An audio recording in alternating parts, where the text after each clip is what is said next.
Amber Flame is an award-winning writer, teacher, and performer. Composer for her band, Last of the Red Hot Mamas, a collaborative band able to stretch from a one-woman band up to a 10-piece ensemble. A member of the Seattle's 2012 National Slam team, Amber Flame can be seen performing regularly in Seattle, from the Slam and the Hugo House to a diverse number of theatrical, cabaret, queer, and POC stages. Speaking on issues ranging from racial, gender, and sexual identity to the elements of fairy tale, fantasy, spirituality, and belief. A teacher at Bent, Wits Art Court, and many child care and community centers around Seattle, Amber Flame is working on her band's latest album and steadily plotting artistic schemes for the future. Please give a huge breadline welcome to Amber Flame.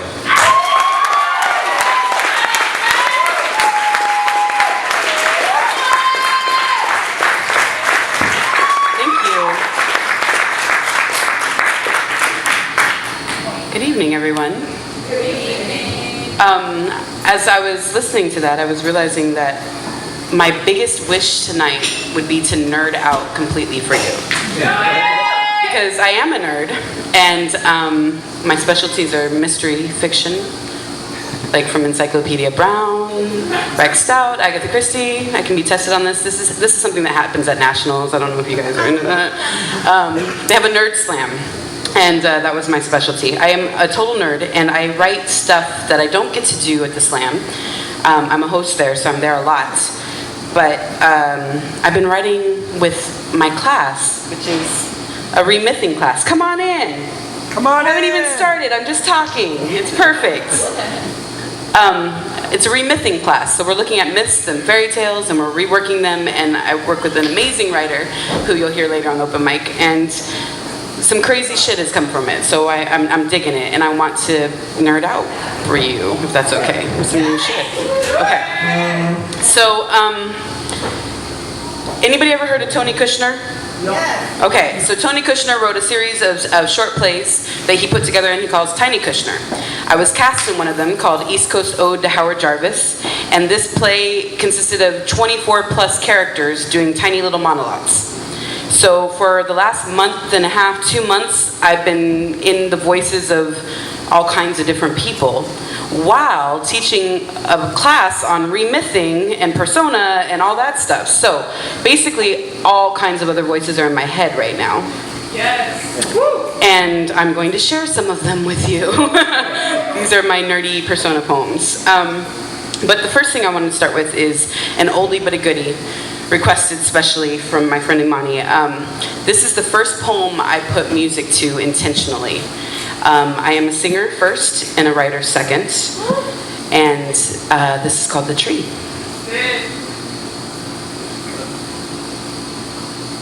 There is a tree in East Texas that haunts me, although I've never seen it. It's in the very roots of this tree that my history collides. I say I've never seen it, but I can picture it perfectly in my mind. It's old, with gnarled and knotted branches, gray and thick with age. It grows full, luxurious green leaves every spring, except one branch. One low-hanging branch remains bare. I see it as if I'm standing at 30-odd padlocks that secure a heavily chained gate. My face is pressed to the chain link, and I'm telescoping through the field, zooming in until that tree fills my eye, fills the field it stands in, and that one branch coursing down from a huge trunk, snaking down among the green leaves, a branch that is still knotted around with lynching ropes. It's a branch that's still knotted around with lynching ropes. Southern trees bear strange fruit, blood on the leaves and blood at the root. There's this tree in East Texas. It haunts me. Dark figures wriggle through my nightmares, images of black lives held in white hands, and I'm simultaneously the lives and the hands. I am white-hooded and cloaked, choking on the end of a swinging rope. There's a tree in East Texas, tapping me gently, reminding me that no one's really free. No one can be, because someone has taken the trouble to guard this tree so well. Someone still has use for it. And I have to wonder, is it you? Is it me? Black bodies swing in the southern breeze. Black bodies hanging from the poplar trees.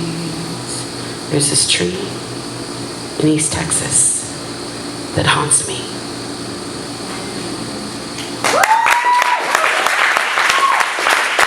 Thank you. I really, not to get super political or anything, because not to get super political or anything, but some people have told me that the tree poem is irrelevant now. The race is over. So, drinking again, huh? So I like to perform it. It actually was written in 2005, and it was about a tree that was still in East Texas in 2005 and had fresh ropes hanging from it. And it was told to me by a young boy I worked with, a young white boy, who jumped the fence with his friend. Went exploring through a field like you do when you're a boy, apparently. I don't jump fences personally, but you know, he did. So he jumped this fence and he's walking through this field and there's this tree with fresh ropes hanging from it. And they realized what was going on and they bolted, because that's what you do in East Texas, is you run.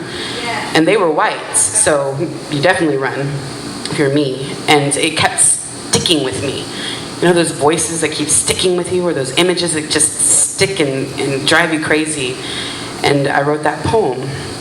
Another thing that sticks with me is how much we are taught to hate ourselves. Nothing is ever good enough.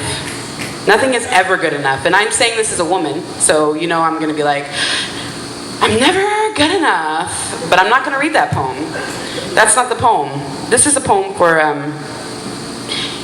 anyone who's ever created an alter ego in themselves to do the things that you can't bring yourself to do. You don't know what love is.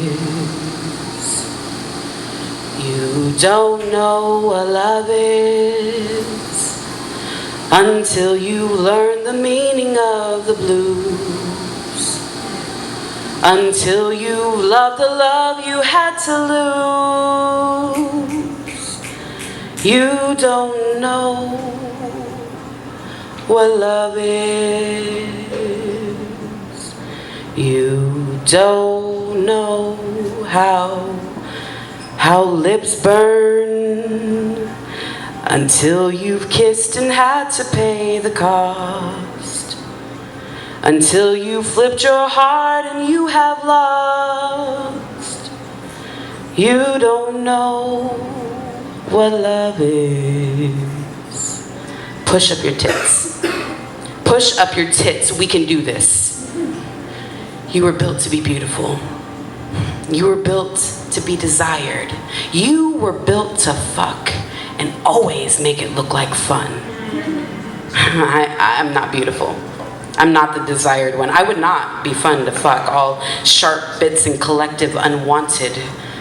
I'm the conversation someone took home to get laid, only to find me huddled in the middle of the floor crying in the night because I really, really thought it was about my words. So you are my automaton, brought to life in the heat generated by a spotlight, the electric currents of the microphone. I send you up there to read my poems, sing my songs, because I'm too afraid. I'm always too afraid, so I watch you shine. I watch them say they love you. I no longer think this means that they love me. You sit crumpled in discarded piles of glitter in the corner of my rooms when you are not useful. You're not always useful. Sometimes you fucking get in my way. Stand holding my hand while I try to flirt with a pretty girl, a pretty boy. I watch them get distracted by you because nobody wants to see the pretty disappear. so you were devastation in the mornings. Mascara caked under eyes, bleary with the nights you kept me up fucking because you were just so fucking fun to fuck. And I watch you, and I watch your lovers lie that the seasick rollicking of bed frame is not making them nauseous, is not making them disgusted with the smell of liquor and near vomit on your breath. There is always liquor, and sometimes near vomit on your breath. Cheeks fevered as much with alcoholic burn as with the spotlight, but that rosy glow, it suits your light skin. You haven't seen the sun. You don't see the sun. You were built for the heat and dim lights of nights. Overcrowded and noisy rooms where you sweat. Oh, you sweat and you curse your sweating. Clamp arms and legs over damp, sour spots and meet my eyes in the mirror. I tell you, push up your tits. Wipe the mascara from corners of eyes. Reapply the lipstick caked in cracked dry lip corners. And smile. Smile big. Smile wide. Open your mouth. Take it whole, and with the first thrust, you were built to be beautiful. You don't know what love is.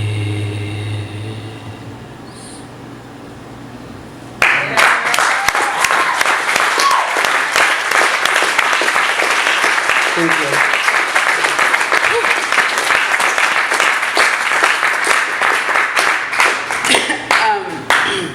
So I'm going to change it up, take on some other people's voices for a while. One of the great writing prompts that we had was we learned about the muses and then we wrote in the voice of a muse. And so I wrote a little persona poem. It's from Erato to Calliope. And if you know anything about the muses, Calliope is the oldest, and Erato is the muse of erotic poetry. She never could write a sex poem so long-winded. An orgasm put off so long and so lost. Her stanzas would leave you gasping for breath, but not like mine. Clunky and chunky, like books. And when was the last time you kicked off your shoes to relax with an epic poem anyway? And they say I'm only a subsection. They called it poetry.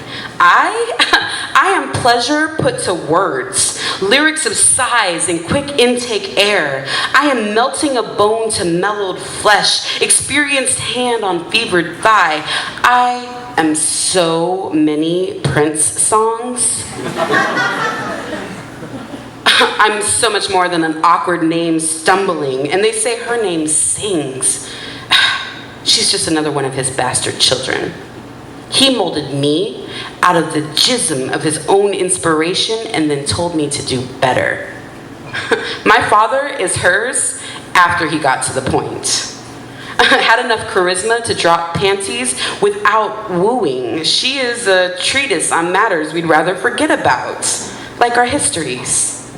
I'm the moment they wish could last and last. Eldest sister, old one, crone, furred beast in winter clothing, gray-haired, took me in to teach me my lessons. Irritated with what I could do with a page while she sat dusty and unused. Big sister, they've already summarized her work on Wikipedia. No need to read Kubla Khan when they can buy the Cliff Notes.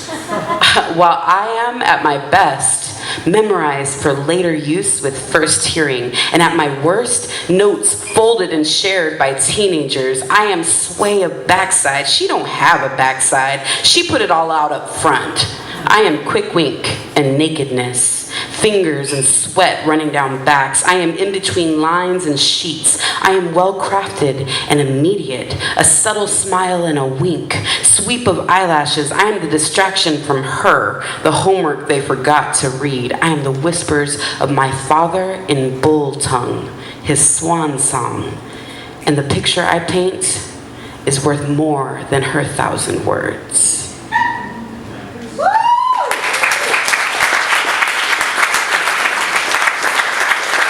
Thank you.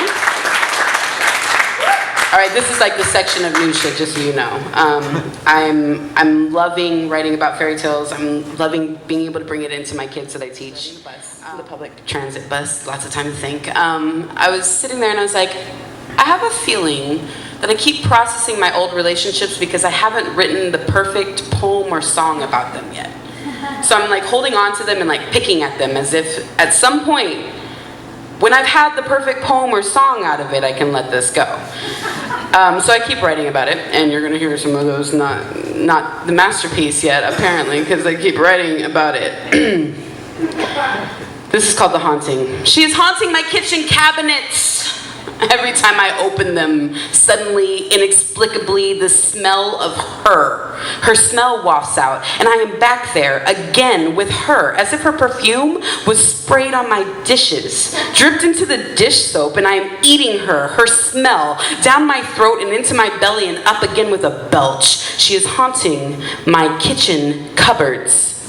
Sometimes, it's between my thighs. Let's be real. Sometimes it's between my thighs. When I drop my panties, there she is, rising up on the heat of me, like this is not my cunt. She has taken over my cunt, and now it smells like her too. She is haunting the sticky Swede wad of melted candy and paper I pull from my bag. The new roll of toilet paper. One of my favorite shoes, but not the other.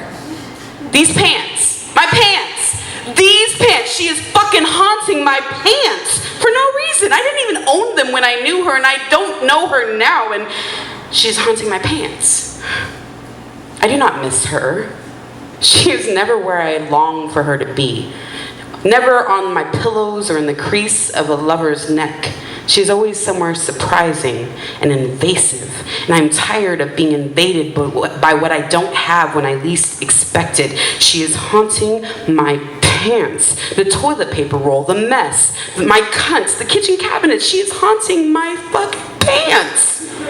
And I'm afraid to take them off because it may be my breath, my very breath that's next.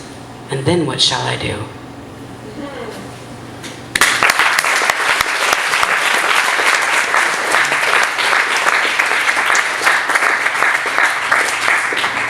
Thank you. Do you know it's impossible? It's impossible to get a good night's sleep if your feet are cold. Did you guys know that? No.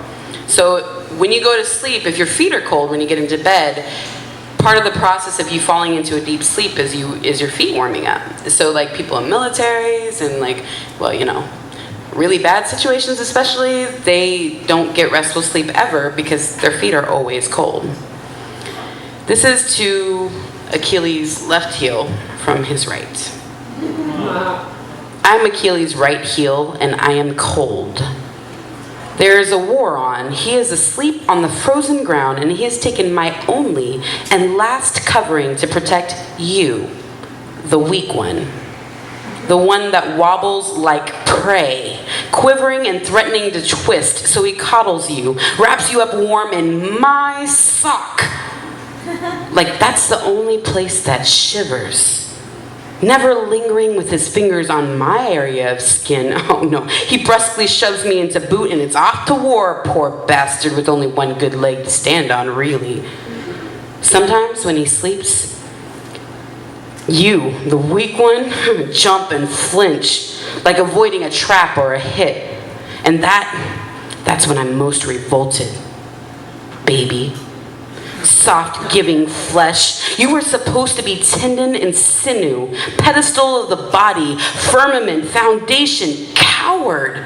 You twitch like there's a target painted on you, and there is, but only in his head. You are as susceptible as he believes you to be, and no more. Here you would think, he never had a bath before. Perhaps all you ever really needed was a good dousing. See, nerding out. People laughed at that. You know about Achilles. I love that. Read that at a slam and they're like, huh. I'm just saying. I mean, I love the slam. I really do. It's just a different world for sure. And I love being nerdy with you, so thank you. Thank you for having me. Okay, so I have a couple more. Is that cool? Yeah. Cool. Go for it. Anybody a fan of Neil Gaiman? Yep. Love Neil Gaiman. Okay, anybody a fan of his short story called Other People? Okay, so nodded heads. So you guys will understand how fucking amazing that story is. I bring it up into my high school all the time because it's brilliant. It's so brilliant. It's a page and a half. Look it up. Other People by Neil Gaiman, and then write about it. Write something, and you will be inspired. I'm pretty sure. Maybe it's just the church kids. Maybe it's just the church kids. I'll take that back. You might be inspired, especially if you come from a church background, which I happen to. Speaking of which, this is a poem I wrote inspired by that. Our God is an awesome God, He reigns from heaven above with wisdom, glory, and love. Our God is an awesome God. I remember when He first came here. We called Him an instigator, always trying to start shit. Didn't like the dark, so He started some light. And true, we all like watching brilliance dawn. But it was a neat trick born out of boredom. And you know what they say, only boring people get bored. Try to make us think He was special because He got up to things we weren't interested in. Kept messing with other people's toys. Till He had made Himself His own little world and ran around playing war. Sold His toy soldiers stories of grandeur as if they were anything more special than animated sweat and skin dust. Yeah, I remember when He first came here. Ran around wreaking havoc and then taking off. His sentient leavings left to fend for themselves, and we try to keep an eye on them. But they always so self-important and busy. Their lives, not even enough of a blink to give them time to look up or around. So all we see is the tops of their soft skulls and meager camouflage. Just so much more oil to make the playthings that He plays with. You can see the trail He leaves. Little explosions and absences in our space as He goes stomping through. He's no more than a toddler. Easily distracted by the next lighted thing blinking, and it ain't really our job to clean up His messes. And they are always messes. His games, they constantly go up in flames while intended. Nuclear power hot to ash and ice and wasteland. More waste, He is wasteful, gluttonous and bored. Always wanting more like He can't stand His own mind. Can't stand to sit in the darkness with it. Confuses alone for lonely. So He makes and runs and makes and runs some more and calls Himself God like it's all good when clearly it ain't.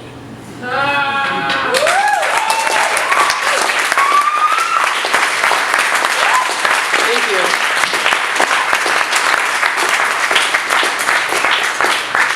I want to give a special shout out to my Ben students who are here tonight. Woo woo! In the house. We all wrote on this last week, and this is the poem I got from it. So I'm sharing it for the first time here. The prompt was land in air, in case you like to steal prompts. It's a good one. Loving you is like trying to land in air. That single flailing blissful moment before, wow, you realize you are not actually light enough. Loving you was like death by stampede. The bits left behind still so unrecognizable, especially after being trampled in the mud. And if I could ask you for one thing, if I could just have one thing from all this, it would be that you were worth it. Because I don't mind the feeling so much as who I felt this for. And if you were going to be destroyed by love, wouldn't you rather they value what you are burning down for? So when you told me it's not like we were ever really anything at all, it took away even the satisfaction of finally knowing that I could fall like that. If only it was for someone who thought it counted. If only it was something worth remembering outside of the ashes of who I was when I loved you.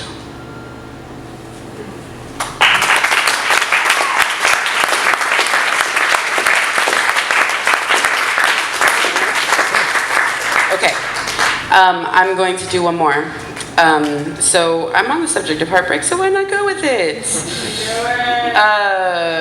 I've only really ever had my heart trembled once. It was recently.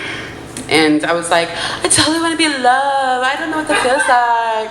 I want to love someone like so much. Or you do anything and you totally be crushed. If it didn't work out, I want that feeling. And then I had that feeling and it was like, y'all are fucking fools. Why would you do this?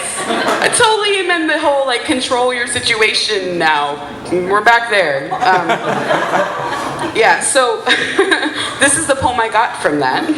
And I love that when I read it, people come up to me lovingly and are like, wow, you really captured moments. And I've been that girl. I know that person. Yeah, I've been there. And I'm like, how many times? More than once. What? Are you insane? This is a never again kind of story for me. I say now, oh my God, it's so gonna happen again. Oh my gosh, okay. I do not wish this upon anyone. This is called The Aftermath. Yes! Imani has heard it before.